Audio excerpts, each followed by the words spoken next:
जय श्री कृष्ण, जय श्री राम, जय श्रीमन नारायण। पद्म पुराण के आज के अध्याय में आपका स्वागत है। हम अपनी कथा आगे बढ़ाते हैं। तो भीष्म जी ने यहाँ पर पुलत्स्य जी से कहा कि गुरुदेव, देवताओं, दानवों, गंधर्वों, नागों और राक्षसों की उत्पत्ति का आप विस्तार से वर्णन कीजिए। तो पुलत्स्य जी बोले कि पहले प्रजा वर्ग की सृष्टि संकल्प से, दर्शन से या स्पर्श करने से हो जाती थी। प्राचीन काल की वह सृष्टि विशुद्ध रूप से तपोबल, योगबल और मानसिक शक्ति पर आधारित थी। किंतु प्रचोताओं के पुत्र दक्ष प्रजापति के बाद मैथुन से प्रजा की उत्पत्ति होने लगी। जब वे पहले के नियम अनुसार संकल्प आदि से देवता, ऋषि और नागों की सृष्टि करने लगे, लेकिन प्रजा की वृद्धि हुई नहीं। तब उन्होंने मैथुन के द्वारा अपनी पत्नी वीरिणी के गर्भ से 60 कन्याओं को जन्म दिया। अब उन 60 कन्याओं में से उन्होंने धर्म को 10 कन्याएं ब्याई, 13 कन्याएं कश्यप को ब्याई, 27 चंद्रमा को, 4 अरिष्टनेमि को, 2 भृगुपुत्र च्यवन ऋषि को और 2 कुशाश्व को दी और 2 महर्षि अंगिरा को ब्याह दी। वे सब देवताओं की जननी हुई। अब हम यहाँ पर उन सभी के बारे में एक एक करके जानने की कोशिश करेंगे। तो सबसे पहले हम देखते हैं कि जो धर्म की जो 10 पत्नियाँ थी वे कौन थी। अस्ति, वसु, जामी, लंबा, भानु, मरुत्वती, संकल्पा, मुहूर्ता, साध्या और विश्वा, ये 10 धर्म की पत्नियां बताई गई हैं। अब आगे जानते हैं कि इनसे कौन कौन उत्पन्न हुए।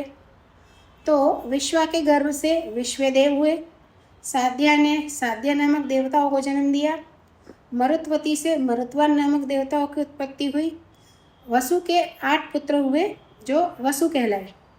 उनके नाम हैं आप, ध्रुव, सोम, धर, अनिल, अनल, प्रत्युष और प्रभास।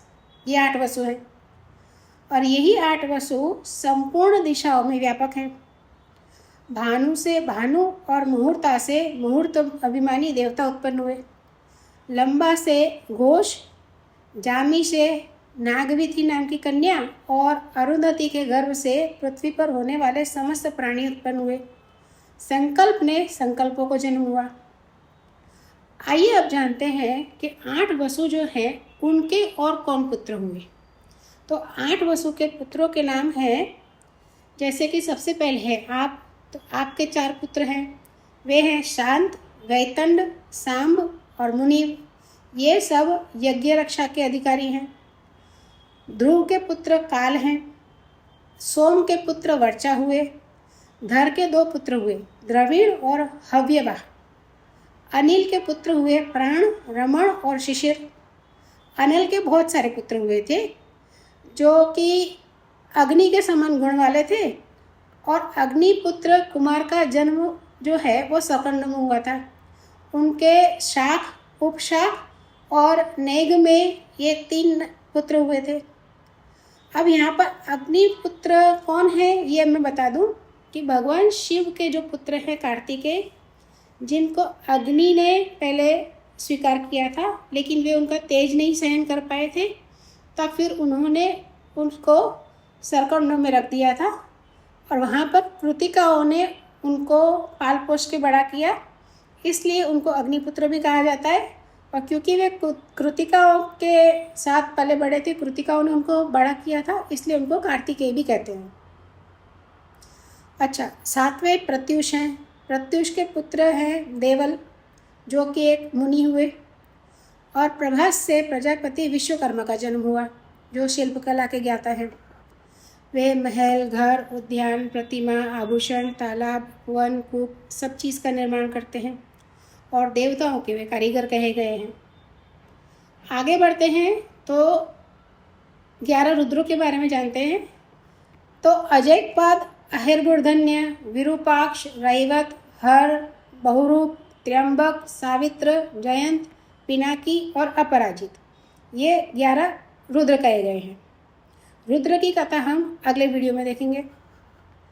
अब इनको गणों के स्वामी भी कहा गया है और इनके मानस संकल्प से उत्पन्न 84 करोड़ पुत्र हुए जो रुद्रगण भी कहलाए और वे सभी त्रिशूल धारण करते हैं और उन सबको अविनाशी भी माना गया है। अब हम आगे बढ़ते हैं कि ये सब रुद्र के पुत्र जो हुए वो सब सुरभि से उत्पन्न हुए थे। इसकी कथा भी मैं आपको बाद में बताऊंगी। आगे बढ़ते हैं तो अब हम पहुंचते हैं कश्यप ऋषि की 13 पत्नियों के बारे में जानने की कोशिश करेंगे। तो अदिति, दिति, दनु, अरिष्टा, सुरसा, सुरभि, विनता, ताम्रा, क्रोधवशा, ईरा, कद्रु, खसा और मुनि, ये कश्यप जी की पत्नियां हैं। चाक्षुष मनवंतर में जो तुषित नाम से प्रसिद्ध देवता थे वे ही वैवस्वत मनवंतर में 12 आदित्य हुए। अब 12 आदित्यों के नाम जान लेते हैं। ये 12 आदित्य अदिति के पुत्र हैं। उनके नाम है इंद्र, धाता, भग, त्वष्टा, मित्र, वरुण, अर्यमा, विवस्वान, सविता, पूषा, अंशुमान और विष्णु। ये सहस्त्रों किरणों से सुशोभित 12 आदित्य माने गए हैं। इन श्रेष्ठ पुत्रों को देवी अदिति ने कश्यप के अंश से उत्पन्न किया था। अब देवता उत्पन्न हो गए तो आइए जानते हैं कि उनके जो शस्त्र अस्त्र हैं वो कौन है। तो कुशाश्व नाम के ऋषि से जिनको प्रजापति ने 2 कन्याएं ब्याही थी, उनके जो पुत्र हुए वे देव प्रहण कहलाए। ये देवगण प्रत्येक मनवंतर में और प्रत्येक कल्प में उत्पन्न होते हैं और फिर विलीन भी हो जाते हैं। प्रजापति कुशाश्व की संतानें हैं ये सभी, और ये सब अस्त्र शस्त्र के रूप में ही उत्पन्न हुई हैं। प्रजापति कुशाश्व का विवाह जो है वो प्रजापति दक्ष की 2 कन्याएं जया और सुप्रभा से हुआ था, और इन दोनों देवियों ने अपनी तपस्या और शक्ति से 100 अत्यंत शक्तिशाली और दिव्य शस्त्रों सुसज्जित अस्त्रों शस्त्रों को ही जन्म दिया था। अब क्योंकि ये सभी अस्त्र कुशाश्व के अंश से उत्पन्न हुए थे इसलिए इन्हें कुशाश्व के पुत्र माना गया, और क्योंकि ये देवताओं के उपयोग के लिए बने थे इसलिए परम पराक्रमी और दिव्य हथियार थे, इसलिए इन्हें देवप्रहण मतलब देवताओं के शस्त्र ऐसा नाम मिला। दिति ने कश्यप जी से 2 पुत्र प्राप्त किए जिनके नाम थे हिरण्यकशिपु और हिरण्याक्ष। हिरण्यकशिपु से 4 पुत्र उत्पन्न हुए, प्रहलाद, अनुलाद, संहाद और हलाद। प्रहलाद के 4 पुत्र हुए, आयुष्मान, शिवी, वाशकली और विरोचन। और विरोचन को बलि नाम के पुत्र की प्राप्ति हुई। बलि के 100 पुत्र हुए, उनमें बाण सबसे बड़े थे, ज्येष्ठ थे। अब हिरण्याक्ष के पुत्रों के बारे में जानते हैं। तो हिरण्याक्ष के 4 पुत्र थे, उलुक, शकुनी, भूत संतापन और महाभीम। इनसे 27 करोड़ पुत्र पौत्रों का विस्तार हुआ, और ये सभी महाबली और अनेक रूपधारी और अत्यंत तेजस्वी थे। आगे बढ़ते हैं। धनु ने कश्यप जी से 100 पुत्र प्राप्त किए।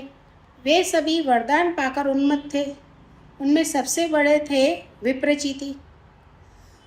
अन्य पुत्र जैसे पुलोमा, संबर, नमुची, तारक, स्वरभानु, वृषपर्वा, मय, वैश्वानर, संहात वगैरह ये उनके पुत्र थे। अब सर्वभानु से सुप्रभा और पुलोमा से सची नाम की कन्या हुई। मय के भी 3 कन्याएं हुई, उनका नाम है उपदानवी, मंदोदरी और कुहू। अब वृषपर्वा के भी 2 कन्याएं थीं, वे हैं शर्मिष्ठा और चंद्रा। वैश्वानर के भी 2 पुत्रियां थीं, उनका नाम है पुलोमा और कालका। ये दोनों बहुत शक्तिशाली थी और इनके बहुत ज़्यादा संतानें भी हुई। इन दोनों से सब यूँ समझ लो कि कम से कम 60,000 दानवों की उत्पत्ति हुई थी। पुलोमा के पुत्र थे पौलोम और कालिका के पुत्र कालके कहलाए, और वे ब्रह्मा जी से वरदान पाकर मनुष्य के लिए अवध्य मतलब जिनका वध ना हो सके वैसे बन गए और हिरण्यपुर में निवास करने लगे, लेकिन आगे जाके अर्जुन के हाथ से मारे गए। अब विप्रचीति ने सिंहिका के गर्भ से एक भयंकर पुत्र को जन्म दिया, जो सैहिके मतलब जो राहु है वो हुए। अब हिरण्यकश्यप की बहन थी सिंहिका, और उसने कुल 13 पुत्रों को जन्म दिया था। वे 13 पुत्र हैं कंस, शंख, नल, वातापी, इल्वल, नमुची, खसरुम, अंजन, नरक, कारनाभ, परमाणु, कल्पवीर तथा धनुवंश विवर्धन। अब संहाद जो दैत्य है उसके वंश में निवातक कवच का जन्म हुआ, मतलब एक ऐसा बालक जिसको अभेद्य कवच मिला हो, जो अभेद्य कवच धारण करके रहता हो, जिसके आर पार हवा भी ना जा सके। और वे जो हैं वे गंधर्व, नाग, राक्षस संपूर्ण प्राणियों के लिए अवध्य थे, लेकिन इन्हें भी अर्जुन ने संग्राम भूमि में बलपूर्वक मार डाला था। आगे बढ़ते हैं तो ताम्रा ने 6 कन्याओं को जन्म दिया, जिनके नाम हैं शुकी, शैनी, भासी, सुगृध्री, गृध्रिका और सुचि। शुकी ने सुक और उल्लू नाम के पक्षियों को उत्पन्न किया। शैनी ने शैन मतलब जो बाज होते हैं उनको, तथा भासी ने कुर्र नाम के पक्षियों को जन्म दिया। गृध्री से गृध्र और सुगृधी से कबूतर उत्पन्न हुए। सुचि ने हंस, सारस, कारंड और प्लव नाम के पक्षियों को जन्म दिया। ये सब ताम्रा के वंश है। अब विंता की बात करते हैं। तो विंता की संतानों का वर्णन ऐसा है कि उन्होंने पक्षियों में श्रेष्ठ गरुड़ और अरुण इन 2 को जन्म दिया था, और उनके एक सौदामनी नाम की कन्या भी थी जो आकाश में चमकती हुई दिखाई देती थी। जो अरुण है उनके 2 पुत्र हुए, संपाति और जटायु, जिनका वर्णन वाल्मीकि रामायण में आता है। अब संपाति के पुत्रों का नाम है वब्रु और शीघ्रद, और शीघ्रद जो हैं वो बहुत विख्यात हुए थे। इधर जटायु के भी 2 पुत्र थे, कर्णिकार और शतगामी, वे दोनों प्रसिद्ध हुए, और इन पक्षियों के असंख्य पुत्र और पौत्र हुए। आगे बढ़ते हैं तो सुरसा के गर्भ से 1000 सर्पों की उत्पत्ति हुई।